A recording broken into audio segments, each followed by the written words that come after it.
What's going on, and welcome into Front Yard Fantasy. I am your host, Justin. Today we are talking two running backs to avoid in your fantasy drafts. Now, you could avoid running backs obviously for a number of different reasons. They're getting drafted too high. Receivers and quarterbacks in their range are just better picks, and that's really what both of these guys are. It's not that they're being drafted too high positionally, it's the players around them just probably give you a better outcome for fantasy. So before we get into them, if you like what we're doing here, guys, check out the rest of the YouTube channel, subscribe, like the video, questions, comments, all of that stuff, drop it down below. Number one on the list, it is none other than Antonio Gibson. Now, if you have not been paying attention to preseason, that's fine. That's probably why you're here. Things are not going great for Antonio Gibson right now. He's returning kicks in preseason games. He's running with the second team sometimes. He's ceding carries to the new rookie, Brian Robinson, that this coaching staff handpicked. So there's just a lot of things that are not ideal right now. Now, is Antonio Gibson going to be a backup and Brian Robinson's a starter? No, I don't believe that. Well, unless he fumbles again, it could happen. But that's a reason I don't love Antonio Gibson at his current ADP. RB24, 52nd overall. Among running backs, that's fine. But when you compare it to players going around him, that's where we start to take issue. And before we get into, who I prefer in that range, let's just look back at, the current situation. So like I said, Brian Robinson is there, new rookie, potentially short yardage situations, that could limit a ceiling. And then J.D. McKissic, who signed with the Bills and then unsigned, is obviously back with the Commanders this season. And how does that affect Antonio Gibson? Well, over his career, he averages 14 points a game when J.D. McKissic is healthy. He averages 16.1 a game when J.D. McKissic is inactive. And then again, Brian Robinson is there. So extra touches that are probably going to be given up by Antonio Gibson. The ceiling looks a lot lower, even though we know he's talented. Ron Rivera is just not really looking to utilize Antonio Gibson in a true workhorse role. And because of that, even at RB24, I'm just really not excited about drafting him, especially when you can look at the guys going around him. Again, you're looking at, three guys I love and would rather take over Gibson here. Cortland Sutton, obviously with Russ, that's significantly more interesting. Brandon Cooks, even with Davis Mills, the potential volume he could see, you're getting, probably a locked-in top 20 wide receiver. I'll take that over a running back that I need a lot of things to break his way. And even then, who still may not be an RB2 or, a top 20 running back. Give me Cooks. And then the last one, Kyler Murray. He showed league-winning potential last season and the season before, before he got hurt.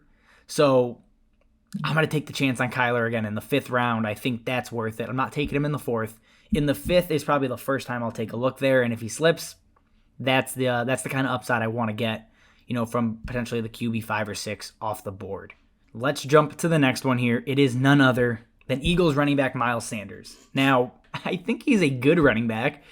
I just don't think he's good for fantasy, right? The pass catching, he's a solid pass catcher. I think Kenny Gainwell is a better pass catcher. And in year 2, Gainwell is going to continue to take more targets. That already knocks down Miles Sanders a little bit. And then the big piece is really Jalen Hurts is a incredible red zone rusher. And there's a reason, or that is the reason Miles Sanders did not score a single touchdown last year. When you just look at how they were both utilized in the red zone, now obviously Miles Sanders is only active for 12 games. Jalen Hurts played a full season, so these are a bit skewed, but still. Miles Sanders in the whole season had 5 carries for -5 yards inside of the 5-yard line. He also only had 10 carries inside of the 10.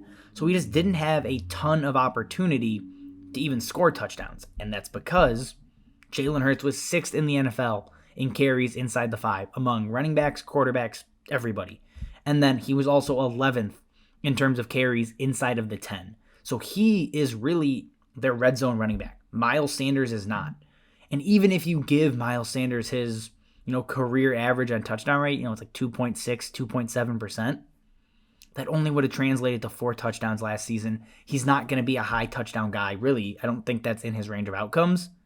And if he's not scoring touchdowns and he's catching fewer passes, even at RB28, 71st overall, I'm just not interested. There's guys that I would just rather have with better breakout potential. Again, you're looking at Juju Smith-Schuster. Juju has struggled. We know that. Could he bust? Oh, for sure. Absolutely. But the upside, the appeal of being the potential wide receiver 1 for Patrick Mahomes, I'll take those chances instead of a potential committee back on a team that doesn't want to utilize Miles Sanders, right? Like, I'll pass. Russell Wilson. Obviously, I'm in on Courtland Sutton. I'm in on Russ. Russ is basically a locked-in top 8 quarterback basically every season he's healthy. And now he has a coach that's not obsessed with running the ball in Pete Carroll. Russ could break out here again, right? He's going off the board as QB8, QB9, and has the juice and the ability to finish well above that. So Russ I like in the 7th. And then Elijah Moore. I talk about Elijah Moore constantly. The dude is going to break out this year. I'm in. And I want him especially over Miles Sanders, who's probably a middling RB3, maybe a back-end RB2, but that's kind of irrelevant. Elijah Moore is one of those guys I think could be a league winner. So give me Elijah Moore over Miles Sanders. That's not even a question. All right, that is all we have for you. Again, if you like what we're doing here, like the video, subscribe to the YouTube, questions, comments, drop it all down below, guys. Follow us on Twitter, TikTok, Discord, whatever the hell else is out there. As always, thank you for watching, and we will see you next time.